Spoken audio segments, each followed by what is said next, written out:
Isang tahimik at payapang gabi sa inyo, Misteri. Una po sa lahat, nagpapasalamat na po ako sakaling mapili mong basahin ang liham kong ito.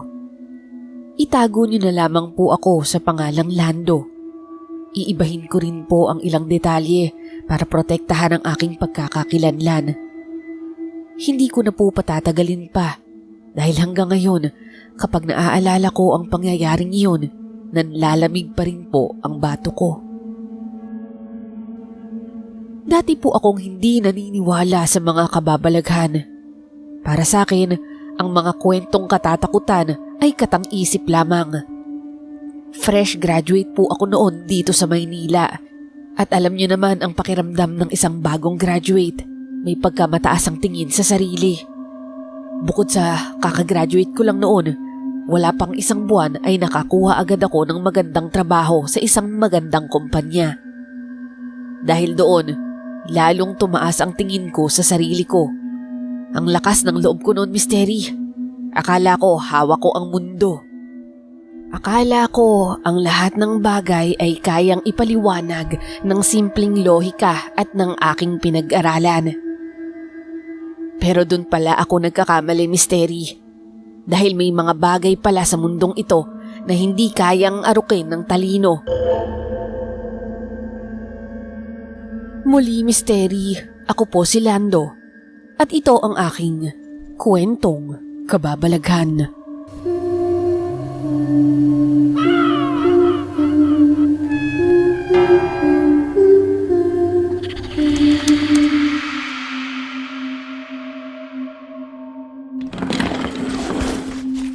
Lando, Martin, ready na ba kayo? Sabi ni boss, kailangan na nating mag-market research para sa susunod nating collection. Kailangan natin ng mga authentic na texture ngayon, yung murang tela pero mukhang high-end. Saan ba tayo papunta? Sa mall ba? Marami yatang new trends ngayon doon. Di ba, kakagaling lang natin sa mall last week. Mas okay sana kung doon tayo mismo sa source ng mga tela, sa malaking palengke sa tabi ng simbahan. Doon maraming hidden gems. At saka, kailangan nating makita kung ano yung binibili ng masa para alam natin kung ano yung uso sa kanila. Oo, tama ka dyan, Lando. Kaso nga lang, ang init doon tsaka siksikan. Wala tayong magagawa. Kaya sa susunod, sa high-end brands na tayo mag-apply para lagi tayong nasa mall. Wala pa sa isip kong mag-resign. Marami pa akong gastusin sa bahay. Ako rin. Okay na ako rito, Lando. Sus! Habang maaga pa, dapat humanap na tayo ng kumpanyang nararapat sa atin. Huwag tayong magtatagal sa pipitsuging kumpanyang tulad nito. Huy, ano ka ba, Lando? Baka may makarinig sa'yo. Pero sa totoo lang, maganda rin naman tong kumpanya natin ah. Kumpleto sa benefits, maayos yung pasahod, at higit sa lahat, mababait ang mga boss. Basta ako, doon ako sa bagay ako, yung matataas na building sa mga malalaking kumpanya. Makikita nyo, magiging boss din ako balang araw. Baka ikaw, Martin, maging boss mo rin ako. Oo nga, boss. Boss. Uy, siraulo ka. Halika nga dito. Matapos ang biroang yun, ay hindi ko namalayang iyon na pala ang huling hirit ko sa opisina. Taas noo ako kung maglakad. Bitbit ang yabang ng isang fresh grad na akala mo mas matalino pa sa tadhana. Matapos naming mananghalian, dumiretso na kami sa aming destinasyon.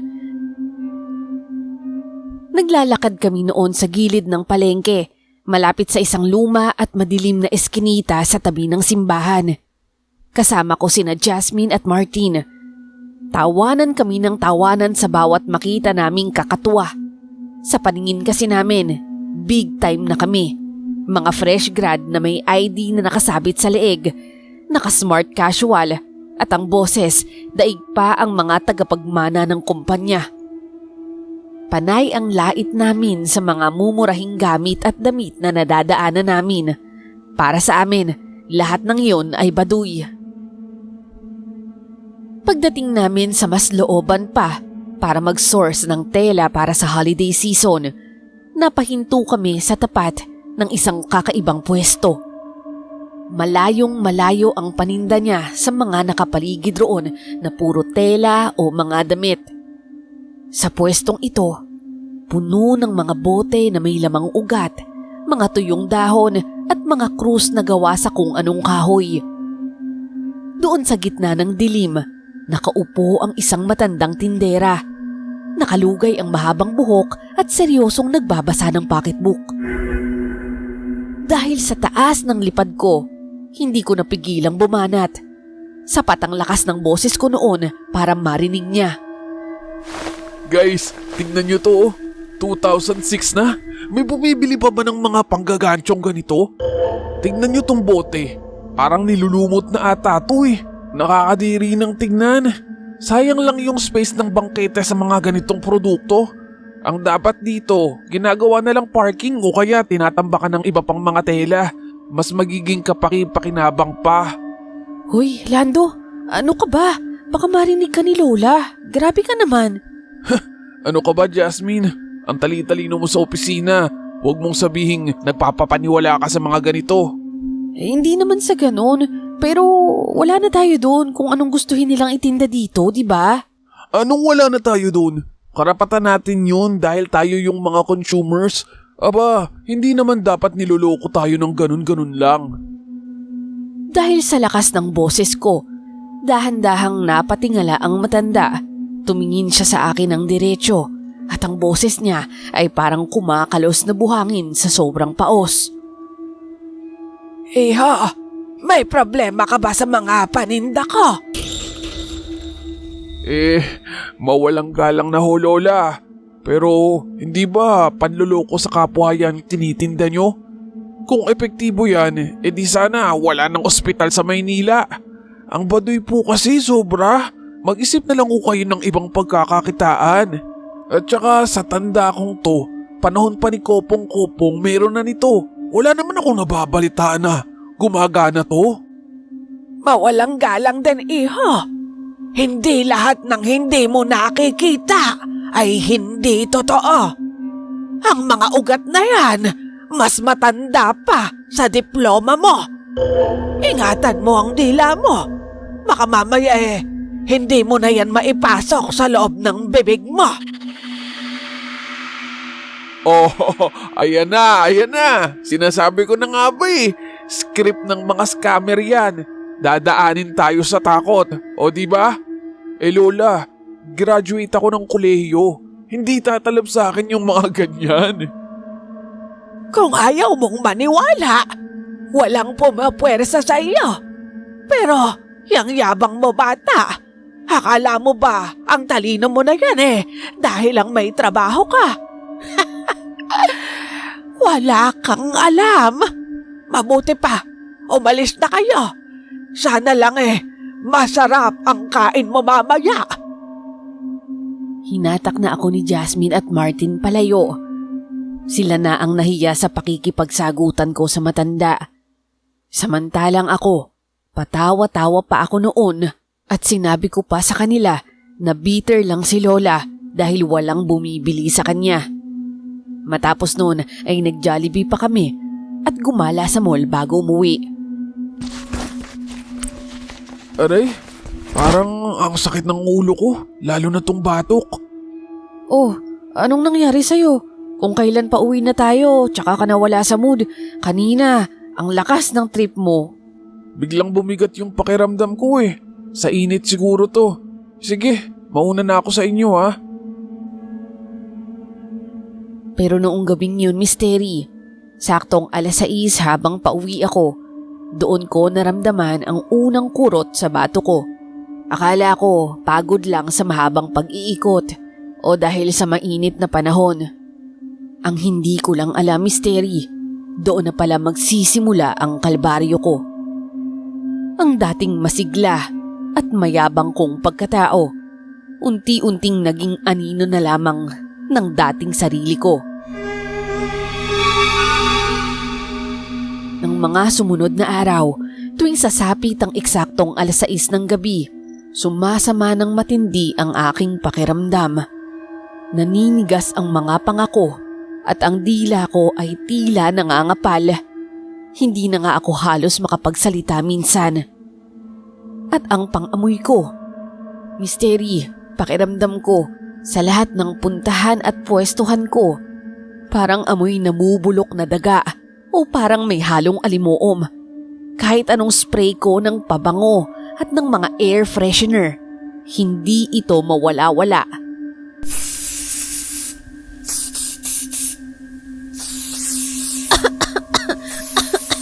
Hoy, Lando! Ano ba naman yan? Ang sakit na sa ilong nung ini-spray mo. Kanina ka pa.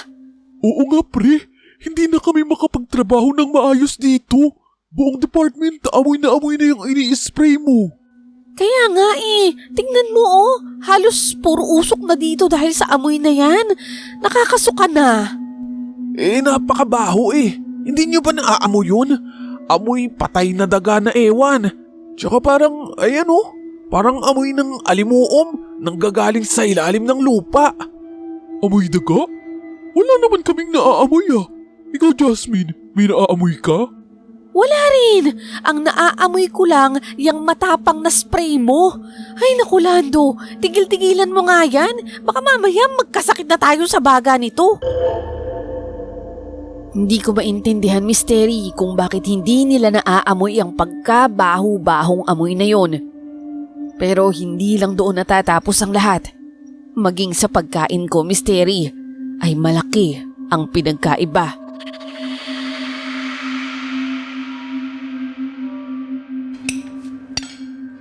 Oh, Lando anak, bakit tinititigan mo lang yung pagkain mo? Hindi ba't paborito mo yan, tinola? Ubos na yung kinatatay mo, pero hindi mo pa nagagalaw yung sayo. Nay, wala akong gana At saka, bakit ganito yung luto nyo ngayon? Parang ang pait, at saka parang lasang buhangin. Siya nga, lasang buhangin? Parehas lang naman yung luto ko na ginagawa dati sa luto ko ngayong gabi. Honey, totoo ba sabi ng anak mo? Lasang buhangin ang niluto ko? Anong lasang buhangin? Pagkasarap-sarap nga Oy Lando, baka kailangan mo lang magsipilyo ng maigi. Yang dila mo, linisin mo ngang mabuti. Baka mamaya wala ka ng panlasa dahil sa dumi ng bibig mo. Grabe naman kayo tay. Araw-araw akong nagsisipilyo 3 beses sa isang araw. Ganoon ba? Wag sasama ang loob mo anak Pero medyo naamoy ko kasi yung bibig mo. Medyo amoy imbornal. Grabe ko naman sa anak mo. Pero, oo nga Lando, subukan mo ring mag-mouthwash ha. Baka mamaya naaamoy ka na ng mga kaopisina mo o kaya ng boss mo. Nakakahiya naman kung ganoon. Tama kayo, Misteri. Dumating sa punto na sa mismong katawan ko na nanggagaling ang bahong naaamoy ko. Pero alam kong hindi ako ganoon. Dahil simula pagkabata ko palang, Misteri, napakalinis ko na sa katawan. Ni hindi nga ako gumagamit ng mga deodorant. Pero sa hindi maipaliwanag na pangyayaring yon, Misteri, nag-iba ang timpla ng aking katawan. Kahit anong paligo ko, pagkiskis at paghilod sa balat ko, walang epekto.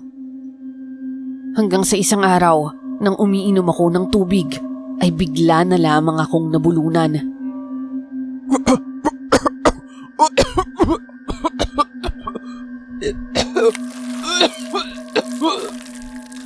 Lando anak, anong nangyayari sa'yo? Han, tubig! Bigyan mo nga ng tubig tong anak mo!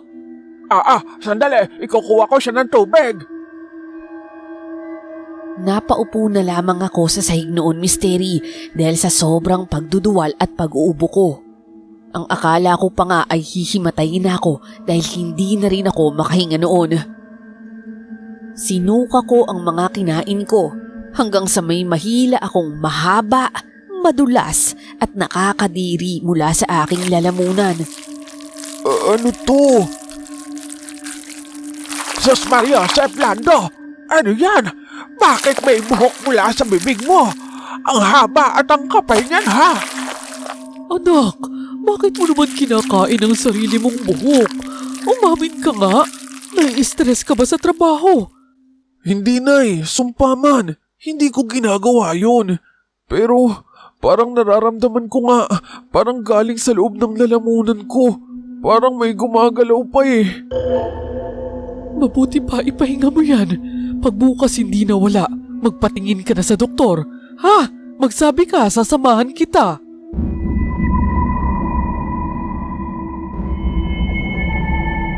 Pagdating ng gabi, hindi na ako makatulog, Misteri. Kapag pumipikit ako, nakakaramdam ako ng isang mabigat sa dibdib na para bang semento. Literal na parang may umuupo o dumadagan sa dibdib ko. Nakakaramdam din ako ng mainit, mabaho at malansang hininga na mismong nakatapat sa mukha ko. Ramdam ko ang maliliit na buhok sa balat niya na kumikis-kis sa akin. At para bang may naririnig akong boses, tila boses ng isang matanda. Ano?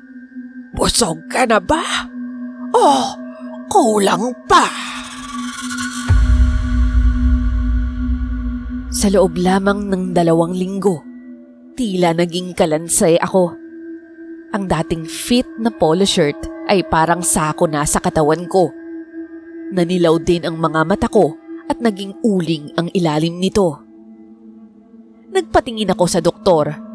X-ray dito, lab test doon. Ang sabi ng doktor, stress and anxiety lang daw ito. Normal kasi ang lahat ng test ko. Pero habang kausap ko siya, nararamdaman ko ang paggalaw sa ilalim ng balat ng aking braso, pati na rin sa tiyan.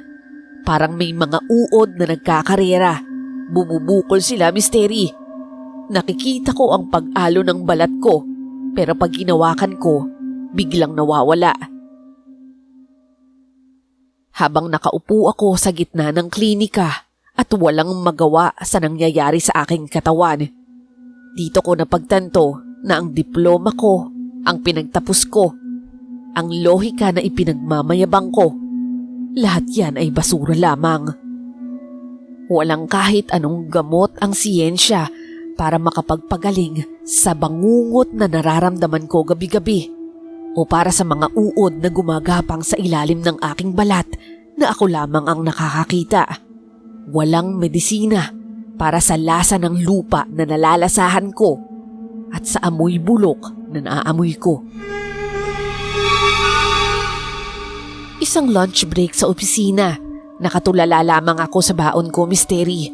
Dahil isang subo pa lang, gusto ko na itong isuka dahil lasang kalawang na may halong lupa.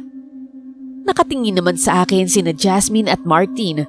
Hindi na sila naiinis sa amoy ng spray ko. Ngayon, puro pangamba na ang baka sa kanilang mga muka. Lando, pre, tingnan mo nga yung sarili mo sa salamin. Ilang buwan ka pa lang dito sa kumpanya, pero parang 10 taon na yung itinanda mo ah. Ano bang nangyayari sa'yo? Kung ayaw mo na, mag-resign ka na. Hindi naman sa ganun. Hindi naman sa trabaho to eh. Ayos lang naman ako. Pero siguro, puyat lang to. Hindi kasi ako nakakatulog sa gabi eh. Lando, hindi dahil sa puyat lang yan. Hindi kasi mawala sa isip ko yung nangyari dati. Yung sa palengke, dun sa matanda. Hindi kaya may kinalaman siya sa nangyayari sa'yo? Yun ba? Ano ba naman yan? Naniniwala ka pa rin sa ganon, Jasmine? Ano naman ang magagawa sa akin ng matandang yun? Maniniwala pa sana ako kung uminom ako ng mga gamot niya. Ayun, panigurado, malalason ako. Pero di ba, nag-usap lang naman kami? Pero Lando, wala namang mawawala kung susubukan mong humingi ng tawad. Di ba? Kasi nagsimula lang naman yan matapos nung engkwentro natin sa matanda. Tama si Jasmine, pre. Huwag mo nang pairalin yung pride mo. Kung gusto mo, sasamahan ka namin. Ang kulit niyo namang dalawa. Sinabi na ngang hindi ko kailangan. Aray! Ano to? Martin, Jasmine, tingnan niyo yung kuko ko. Lando, anong nangyayari dyan? Bakit nagkakatanggalan yung mga kuko mo? Nanghina ako sa mga nakikita ko, Misteri. Yung mga kuko ko sa daliri, unti-unting umaangat mula sa balat. Wala namang dugo, pero kitang-kita ang laman sa ilalim na nangingitim na. Parang mga tuyong dahon na natatanggal sa sanga. Dito na gumuho ang lakas ng isip ko. Pakiramdam ko, unti-unti nang nawawala ng buhay ang bawat parte ng katawan ko. At doon ko napagtanto, Misteri, ayoko pa palang mamatay. Martin, Jasmine, sige, magpapasama na ako sa inyo. Ayoko na ng ganito. Samahan niyo ako sa matanda. Puntahan na natin siya pagdating ng uwian. Kahit nang hihina ako at pakiramdam ko ay wala na akong mukhang maihaharap sa matanda, nilakasan ko ang loob ko. Ang totoo niyan, gabi-gabi ko na siyang napapanaginipan. Sa tuwing pipikit ako, yung mukha niya ang bumubungad sa dilim. Yung mga mata niyang malabo at malalim, pero tila nakasilip sa kaibuturan ng kaluluwa ko. Pilit kong inaalis sa isip ko noon ang katotohanan dahil ayokong tanggapin na may mga bagay sa mundo na hindi kayang ipaliwanag. Pero sa loob-loob ko, alam ko na ang totoo. Alam ko kung sino ang punot dulo nito. Ngayon, tanggap ko na. Kailangan ko nang harapin ito.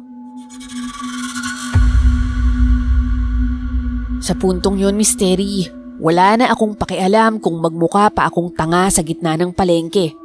Ang mahalaga sa akin noon ay gumaling at mabuhay. Handang-handa na akong talikuran ng pride ko, Misteri, dahil anong gagawin ko sa talino at galing ko kung maaga rin pala akong maililibing. At bukod pa roon, alam kong masasaktan sila nanay at tatay. Marami din akong mga pangarap sa kanila, mga pangakong gusto ko pang tuparin. Nakarating kami sa lugar, Misteri, at malayo pa lang natanaw ko na siya. Ang matanda. Nakaupo siya sa gitna ng mga bote at ugat, parang hindi gumagalaw mula nung huli kaming nagkita. Pero ang pinaka nakakakilabot doon, nakatingin na siya agad sa akin, para bang alam na alam niyang darating ako. Paglapit namin sa kanyang pwesto, biglang humangin ng malamig.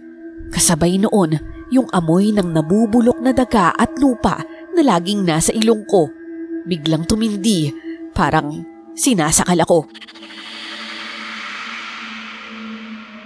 Pagdating namin sa mismong tapat, napatigil na sina Jasmine at Martin. Sinenyasan nila ako, pero parang nanigas ang mga binti ko. Ang matanda, nakaupo lamang siya. Walang imik, hawak ang isang maitim na tungkod. Para siyang may hinihintay na sasabihin ko. Nang mga panahong yun, alam ko na ang dapat kong gawin. Sa gitna ng maraming tao, sa dumi ng simento ng palengke, bumigay ang mga tuhod ko. Inilabas ko ang wallet ko, nanginginig ang mga kamay ko habang inilalapag ang lahat ng sahod na pinaghirapan ko. Lola, kung kayo man ho talaga ang gumawa nito sa akin, sana mapatawad niyo po ako. Oo, naniniwala na ako. Kaya maawa ho kayo. Ayoko na po ng ganito. Dahan-dahan namang tumingin sa akin ang matanda. Wala nang anumang galit sa kanyang mga mata, pero puno ito ng otoridad. Iyon na ang pera mo, iho, dahil hindi ko kailangan yan. Pero ang tatanggapin ko mula sa iyo ay ang paghingi mo ng tawad. Dahan-dahan niya akong itinayo at pinupwesto niya malapit sa kanyang tinda. Inabutan niya ako ng isang lumang timbang plastik. Mabigat ang pakiramdam noon, parang may kung anong enerhiya. Tapos kumuha siya ng isang basong tubig. Malabo ang kulay, para bang hinaluan niya ng abo na galing sa isang itim na kandila. Bago niya to iabot sa akin, bumulong muna siya ng isang orasyon na hindi ko maintindihan. Para bang wikang hindi galing sa mundong ito. Pag abot niya sa akin, ang sabi niya, Eto, Inumin mo. Pagkainom ko noon, Misteri, parang may kumulo sa loob ng tiyan ko. Hindi siya sakit ng tiyan na normal. Para itong mga buhay na uod na naguunahang umakyat mula sa lalamunan ko. Napakapit ako sa timba at hindi ko mapigilang sumuka. At doon nga, Misteri, inilabas ko ang lahat ng masamang enerhiya. Naniniwala ba kayo? Sa gitna ng suka ko, may mga gumagalaw na maliliit na insekto. Hindi ko alam kung anay, surot o mga itim na bubuyog. Basta ang alam ko, buhay sila, Misteri. Gumagapang ang iba at ang iba naman ay lumilipad na. Kasabay ng mga yon, may nailuwarin akong parang malagkit na itim na lupa. Amoy alimuom, amoy libingan. Bawat bagsak ng mga lupa sa timba, parang nababawasan ng bigat sa dibdib ko. Unti-unting gumagaan ang pakiramdam ko, Misteri. Yung pangako na laging naninigas, bigla nang lumuwag. Nakahinga na rin ako ng malalim. Yung hangin sa wakas, wala na yung amoy ng nabubulok na daga. Matapos ang lahat, nagpasalamat ako sa matanda. Hindi lang po dahil pinagaling niya ako, kundi dahil sa leksyong itinuro niya na hanggang ngayon ay kip-kip ko pa. Inabutan niya ako ng isang maliit na ugat. Ang sabi niya, ibulsa ko daw para maalala kong ang lupa ay doon tayo nanggaling at sa kanya rin tayo babalik. Magmula noon, Misteri, hindi na po ako basta-basta nagbibitaw ng salita sa mga taong hindi ko kakilala. Natutunan ko na sa bawat tao, kahit gaano man sila kasimple ang itsura, kung ano man ang tinapos nila o wala, may bit-bit silang kwento. Mayroong iba na mayroong kapangyarihan na hindi kayang sukati ng pera o posisyon sa trabaho. At higit sa lahat, natutunan ko na ang tunay na matalino ay yung marunong rumespeto sa mga bagay na hindi niya nauunawaan.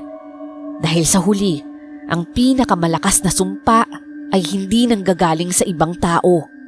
Nanggagaling ito sa sarili nating dila na hindi marunong magpakumbaba.